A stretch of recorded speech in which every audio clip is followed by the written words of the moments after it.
मित्रांनो, आताच्या क्षणाची सर्वात मोठी आणि महत्त्वाची बातमी समोर येत आहे.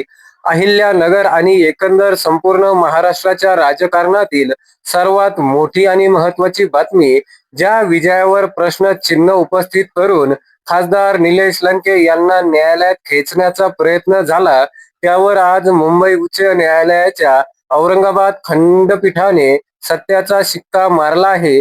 निलेश लंके यांच्या विरोधात माजी खासदार सुजय विखे यांनी दाखल केलेली निवडणूक याचिका न्यायालयाने फेटाळून लावली आहे. हा विजय केवळ एक तांत्रिक लढाई नाही, तर हा विजय आहे नगरच्या स्वाभिमानी जनतेचा आणि लोकशाहीच्या मूल्याचा. आजच्या स्पेशल रिपोर्टमध्ये आपण पाहणार आहोत की सुजय विखे पाटील यांनी न्यायालयात नेमकी काय खेळी खेळली होती. ते अगोदर निलेश लंके साहेब यांची प्रतिक्रिया आपण या ठिकाणी ऐकून घेणार आहोत. आदरणीय पवार साहेबांच्या आशीर्वादाने, माझ्या सर्वसामान्य मायबाप जनतेच्या खूप आशीर्वादाने लोकसभेच्या निवडणुकीमध्ये भरघोस अशा मताने त्या ठिकाणी सर्वसामान्य जनतेने मला त्या ठिकाणी निवडून दिलं. पण माझ्या विरोधात जो प्रतिस्पर्धी उमेदवार निवडणूक लढवली, त्या प्रतिस्पर्धी उमेदवाराला तो निकाल कधीही मान्य झाला नाही.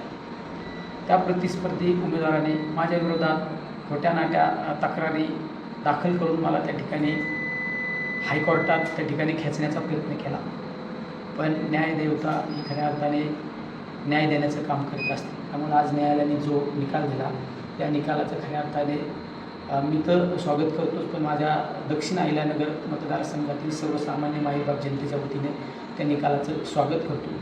या सर्व न्यायालयीन प्रक्रिया पाडत असताना माझ्याबरोबर काही सहकार्यांनी प्रत्यक्ष अप्रत्यक्षरित्या त्या ठिकाणी मला सहकार्य करण्याचा प्रयत्न केला.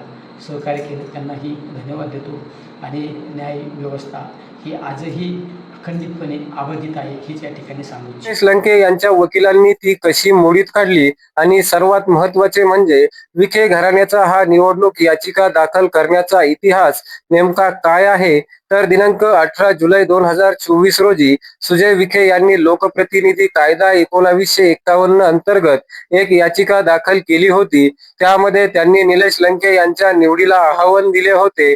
पण निलेश लंके गप्प बसणाऱ्यांपैकी नाहीत. त्यांनी 21 नोव्हेंबर 2024 रोजी एक महत्वपूर्ण अर्ज दाखल केला. हा अर्ज होता CPC 1908 च्या ऑर्डर 7 रूल 11 अंतर्गत. सोप्या भाषेत सांगायचे तर निलेश लंके यांनी कोर्टाला सांगितले की सुजय विखे यांनी लावलेले जे आरोप आहेत ते पुराव्याच्या कसोटीवर टिकणारे नाहीत. ती केवळ राजकीय आकसापोटी केलेली मांडणी आहे. न्यायमूर्ती किशोर सी संत यांनी दोन्ही बाजूचे युक्तिवाद ऐकले. निलेश लंके यांच्या वतीने ऍडव्होकेट प्रमोद पाटील, ऍडव्होकेट राहुल झावरे आणि त्यांच्या टीमने असा काही तटबंदी उभी केली होती की सुजय विखे यांची याचिका कायदेशीररित्या मृतवत ठरली. अखेर 8 एप्रिल 2026 रोजी न्यायालयाने स्पष्ट केले आहे की ही याचिका ग्राह्य धरता येणार नाही. विखेंचा डाव त्यांच्यावरतीच या ठिकाणी उलटला आहे. विखे घराण्यासाठी निवडणूक याचिका हे काही नवीन हत्यार नाही. आपण इतिहासाची पाने उलटली तर 1991 ची लोकसभा निवडणूक डोळ्यासमोर येत त्यावेळी बाळासाहेब विखे पाटील विरुद्ध यशवंतराव गडाख असा सामना झाला होता. त्यावेळी देखील पराभव पचवणे हे विखे घराण्याला जड गेले होते. त्यांनी गडाख यांच्या विरोधात न्यायालयात धाव घेतली होती. तो खटला सर्वोच्च न्यायालयापर्यंत गाजला. त्या खटल्यामध्ये धार्मिक भावना दुखावणे किंवा चुकीचे प्रचारतंत्र असे आरोप करण्यात आले होते. आज 35 वर्षानंतर सुजय विखे यांनी नेमकी तीच जुनी स्क्रिप्ट वापरण्याचा प्रयत्न केला, परंतु काळ बदलला होता. सुजय विखे यांच्या समोर जनतेच्या स्वाभिमानाचा बुलंद आवाज अर्थात निलेश लंके होते. होय, तेच निलेश लंके ज्यांनी इंग्रजी येत नाही तर संसदेत जाऊन काय करणार असा टोमणा सत्तेच्या धुंदीत असणाऱ्या सुजय विखे पाटील यांनी मारला होता. होय, तेच निलेश लंके होते ज्यांनी खासदारकीचा गुलाल उधळताच पण अस्सलखीत इंग्रजीत खासदारकीची शपथ घेऊन विखे पाटील यांच्या अहंकाराचा नांग्या ठेचल्या होत्या. गडाख विरुद्ध विखे या प्रकरणात काळ वेगळा होता, आजचा काळ वेगळा आहे. तेव्हाच्या तंत्रांनी आजच्या युगातील लोकशाहीचा आवाज दाबता येत नाही. आता वळूयात सध्याच्या घाणेरड्या राजकारणाकडे. गेल्या काही दिवसांपासून काही व्हिडिओमधून निलेश लंके यांच्या चारित्र्यावर शिंतोडे उडवण्याचे प्रयत्न सुरू आहेत. एखादी महिला किंवा एखादे पोर्टर समोर करायचे आणि त्या माध्यमातून निलेश लंके यांची बदनामी करायची, हा शिखंडी बाणा नगरची जनता घड्याळा उघड्या डोळ्यांनी पाहत आहे. खर तर ज्यांच्या घराच्या बाया बागड्या घराबाहेर पडून निलेश लंकेंसाठी प्रचार करतात, त्यांच्या सन्मानाची तरी किमान चाड ठेवायला हवी. ही येलो जर्नलिझम ची सुपर आता उघडी पडली आहे. ज्या कथित प्रकरणाचा ते आधार घेत आहेत त्यावर न्यायालयाने आज चपराक लावली आहे.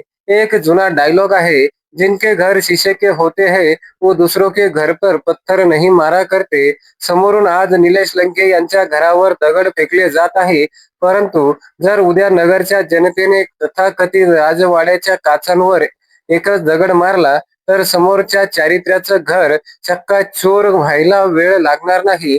खासदार निलेश लंके यांनी या विजयानंतर अत्यंत संयमी पण सडेतोड प्रतिक्रिया दिली आहे. ते म्हणाले, हा विजय त्यांचा नसून जनतेच्या विश्वासाचा विजय आहे. अहिल्यानगरचे दलिंदर वाटायला लावण्यासाठी जनतेने या धुरंधराची निवड केली आहे. ही भावना आज पूर्ण जिल्ह्यांमध्ये आहे. सत्यमेव जयते हा केवळ नारा नाही तर नगरच्या मातीचा स्वभाव आहे. तुम्ही कितीही दबावाचे राजकारण केले करा, कितीही खोटे आरोप करा, पण जनतेने दिलेला कौल हा सर्वोच्च असतो आणि आज त्यावर उच्च न्यायालयाने देखील शिक्कामोर्तब केला आहे. तर मित्रांनो, तुम्हाला काय वाटते? सुजय विखे पाटलांनी आता ही न्यायालयीन नौटंकी थांबवून जनतेची सेवा करण्यावर लक्ष द्यायला हवे का? तुमची प्रतिक्रिया कमेंट बॉक्स मध्ये नक्की कळवा. हा व्हिडिओ जास्तीत जास्त लोकांपर्यंत शेअर करा आणि चॅनलला सबस्क्राईब करा. भेटूया पुढच्या व्हिडिओमध्ये. तुर्तास धन्यवाद. जय महाराष्ट्र.